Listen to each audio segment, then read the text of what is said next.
Please use your brains, your good American common sense. If Soviet military destroys United States productive capability, maybe you'll explain to me, where would they get their computers, technology, brain, billions of dollars of credit, jazz records, blue jeans, whiskey, which come with on top of like so much? Where would they get all these goodies?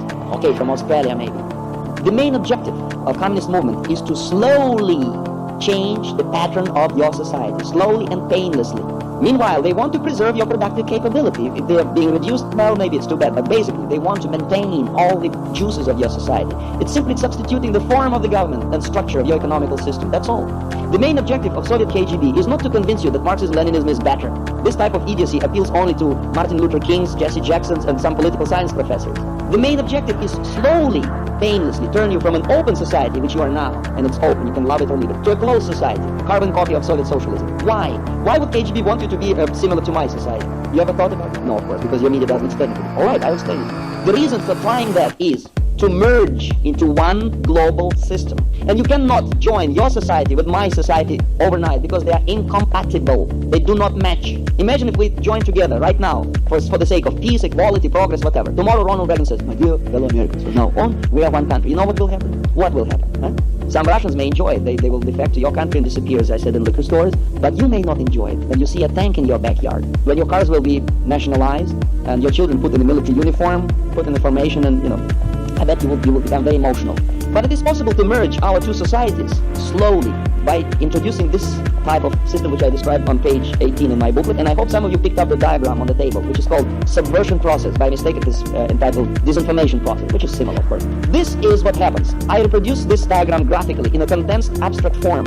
I do it for simplicity. The reality looks, of course, more complex. But this is the basics. You can write diagrams like this for yourself. All you have to do is to put what you see in chronological order. That's all. I put it this way, and I explain it.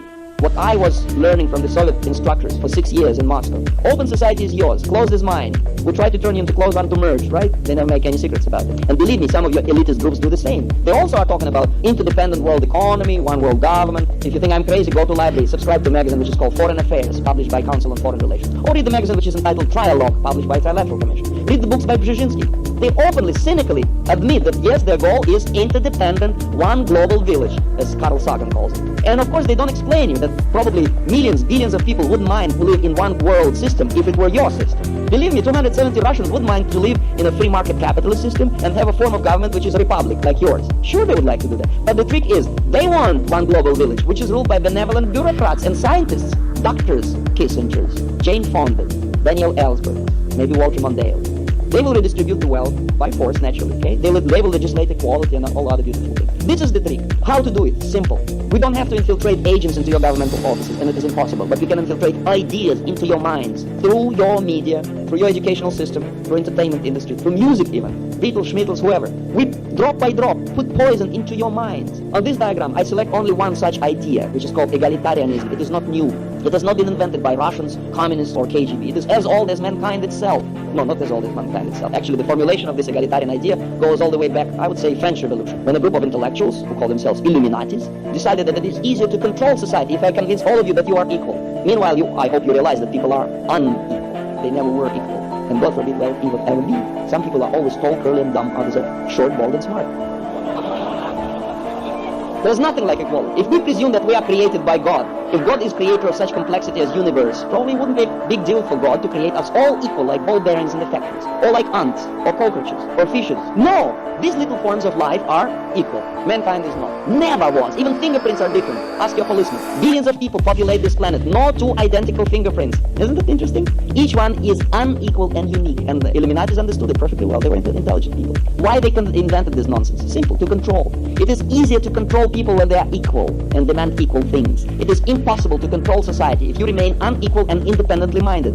Simple. What egalitarianism does is not just semantic inaccuracy. Listen carefully what it does to you. Egalitarianism, if it is legalized, legislated, and enforced by law in your country, creates false expectations and false perceptions of reality. We know people are unequal, but by law, I must be equal. For equal job, equal pay, right? Why? I say no, it is nonsense. And many of you will disagree with me, especially unionized work. What do you mean, Mr. Schuman? It's a law of our country, for equal pay for equal job. Why? Imagine yourself. You do create these things, podiums, all right? You are whistling, you are very happy. You are paid $5 an hour. Fine. You are very happy.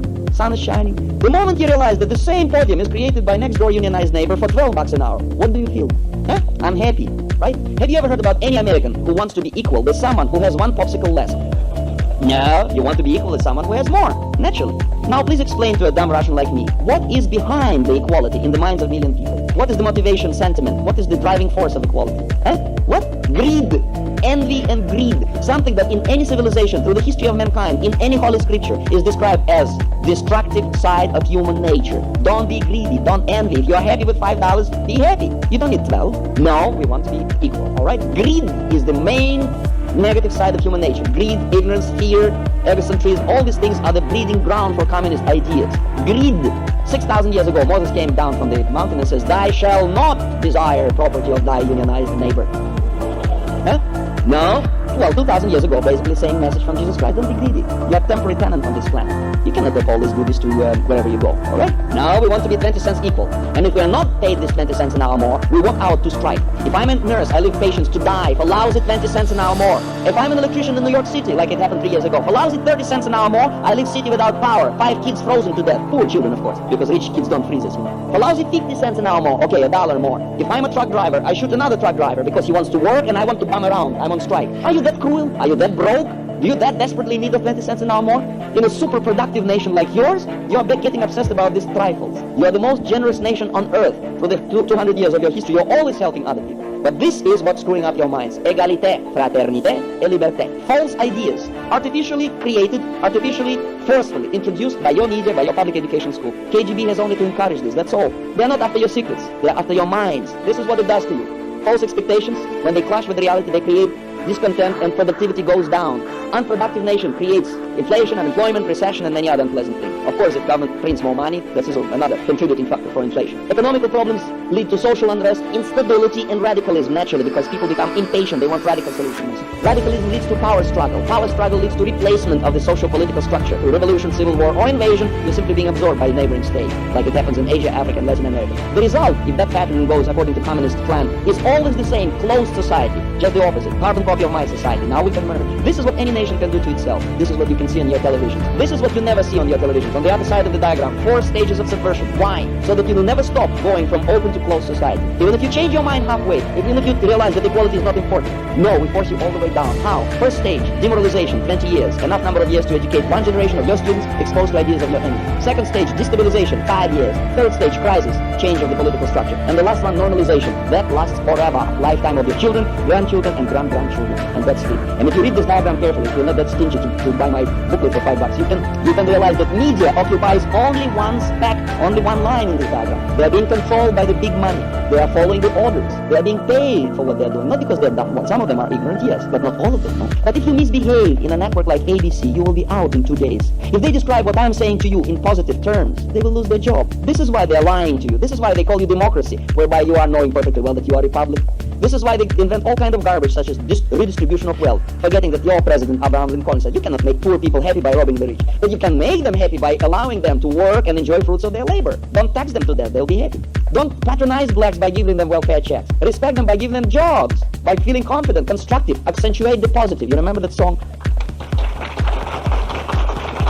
These are interrelated things. Please believe me, these things do not happen by themselves. Nothing happens by themselves, except cold or some other unpleasant things. Political things or social political changes happen in society only if they are planned and intended to happen. This is what I'm trying to explain. Part of your problem is that you are being manipulated unknowingly, and some of your media cooperates willingly or otherwise with subverter. This is basically description of the problem. As you see, it took me almost 90 minutes to describe it, and I don't want you to go home depressed. I want you to know the solution, and it is so simple you wouldn't believe it. It takes only seconds to explain. Have patience, now we will go home. Where's the solution? Simple, unscientific. It doesn't worth $8 million.